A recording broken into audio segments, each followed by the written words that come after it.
अस्सलाम वालेकुम, this is Zaara Shafi. उम्मीद करती हूँ आप तमाम लोग खैर खैरियत से होंगे। इसराइल की जंग अब हमास तक या फलस्तीन तक महदूद नहीं रही है, बल्कि इस जंग में अब मजीद भी शिद्दत आती हुई नजर आ रही है। इस जंग ने अब पूरे खित्ते को ही अपनी लपेट में ले लिया है और ऑफिशियली अमेरिका और बरतानिया भी अब इस जंग का हिस्सा बन गए हैं। अमेरिका और बरतानिया की जानिब से यमन में हुसीस के ठिकानों को टारगेट किया गया है, उन पर हमले किए गए हैं और इन हमलों में हुसीस के लॉजिस्टिक सेंटर, दिफाई और फिजाई निज़ाम, यहाँ तक के मिलिट्री बेसिस को भी टारगेट किया गया है। यही नहीं बल्कि यमन के मुख्तलिफ शहरों पर भी मिसाइल बरसा दिए गए हैं और इन हमलों के नतीजे में अब ये देखने में आ रहा है कि अमेरिकन मीडिया की जानिब से ये कंफर्मेशन भी दी गई है कि इन हमलों में टुमाहॉक मिसाइल्स और फाइटर जेट्स का इस्तेमाल भी किया गया है। अमेरिका ये मानता है कि हुसियों को जो बकअप सपोर्ट मिल रही है वो ईरान से मिल रही है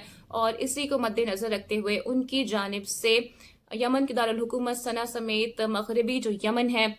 उसको टारगेट किया गया है, क्योंकि अमेरिका का ये मानना है कि ये इलाके ईरान के असर रसूख में आते हैं और इस वजह से इन्हें टारगेट किया गया है। तो कैटेगोरिकली अमेरिका और बरतानिया ने ईरान के साथ भी अब एक जंग का महाज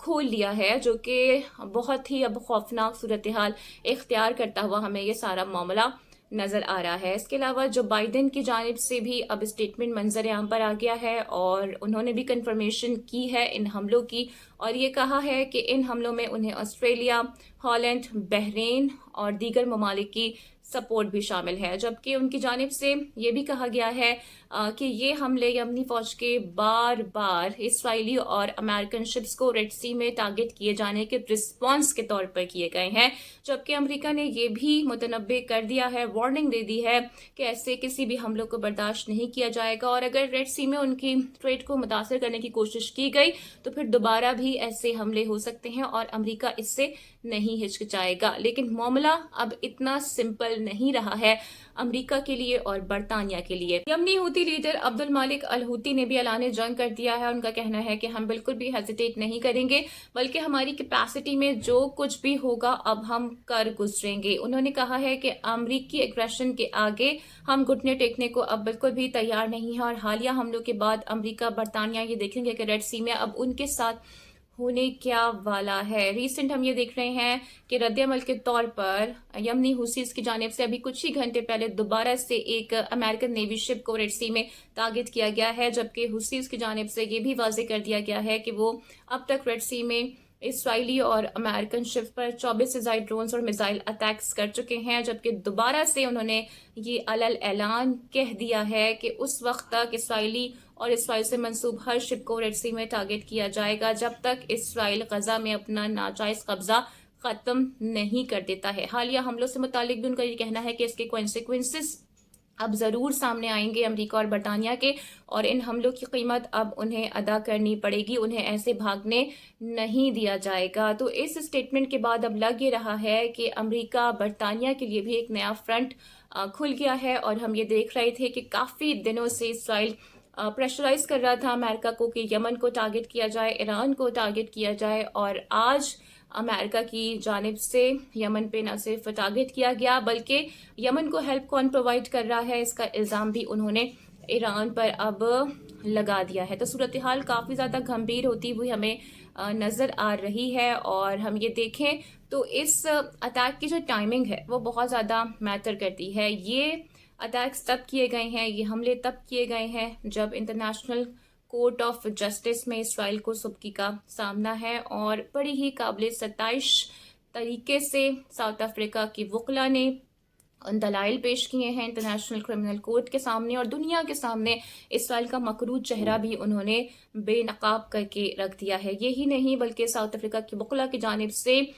शवाहिद भी पेश किए गए हैं जो कि इंतहाई ठोस शवाहिद थे और कुछ वीडियोस भी उन्होंने वहाँ पर प्ले की हैं जिनमें ये देखा जा सकता है कि इसराइल के वज़ीर आज़म नेतन्याहू अपनी फ़ौज से मुखातिब हैं और उन्हें ये बोल रहे हैं, उन्हें ये मुतनब्बे कर रहे हैं कि आपने गज़ा में किसी भी जानदार को नहीं छोड़ना है, विदाउट डिस्क्रिमिनेशन आपने उनकी एथनिक क्लिनजिंग करनी है, यानी आपने उनकी नस्ल कुशी करनी है। अब ना सिर्फ साउथ अफ्रीका बल्कि दीगर ममालिक भी اس میں شامل ہو چکے ہیں اور ساؤتھ افریقہ کو سپورٹ کرتے بھی نظر آ رہے ہیں. لیکن انفارچونیٹلی اگر کوئی مسلم کنٹری فلسطین کا مقدمہ وہاں پر لڑتا تو ہمیں اس بات کی زیادہ خوشی ہوتی. لیکن یہ بھی بہت قابل ستائش ہے کہ ایک نان مسلم کنٹری اس وقت فلسطین کا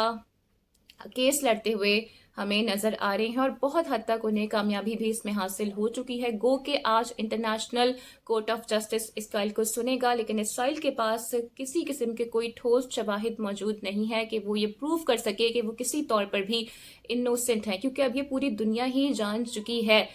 کہ اسرائیل کے مقاصد کیا ہیں اور پوری دنیا نے اسرائیلی جارحیت غزہ میں دیکھ بھی لی ہے. ادھر حزب اللہ کے ہاتھوں بھی اسرائیل کو مشکلات کا سامنا کرنا پڑا ہے. اب یمن سے بھی اس نے دو بدو اڑائی چھیڑ دی ہے اور آپ کو یاد ہوگا کہ خود اینٹھنی بلنکن کی جانب سے بھی یہ کہا گیا تھا کہ حزب اللہ کے ساتھ کوئی محاذ نہیں کھولنا، تو وہاں تو وہ کچھ نہیں کر پائے، لیکن یمن کے ساتھ انہوں نے ایک نیا محاذ کھول دیا ہے. اور یمن کی جانب سے بھی بڑا کیٹیگوریکلی یہ کہہ دیا گیا ہے کہ یمنی فوج اور یمنی شہری فلسطین کا دفاع کرنے کے لیے جانتے ہیں اور فلسطین کے لیے، فلسطین کے دفاع کے لیے، فلسطین کی سوورنٹی کے لیے، ان کی آزادی کے لیے وہ امریکہ، برطانیہ اور اسرائیل سے بخوبی طور پر نمٹنے کے لیے ہمہ وقت تیار ہیں. تو ہم دیکھ سکتے ہیں کہ ایک نئی جنگ ہمیں نظر یہاں پر آ رہی ہے اور صورتحال دن بدن خراب ہوتی بھی نظر آ رہی ہے. اس سے پہلے ہم نے دیکھا تھا کہ بہت سے کنٹریز اس جنگ میں نہیں کود رہے تھے، لیکن ڈیفینیٹلی اب جب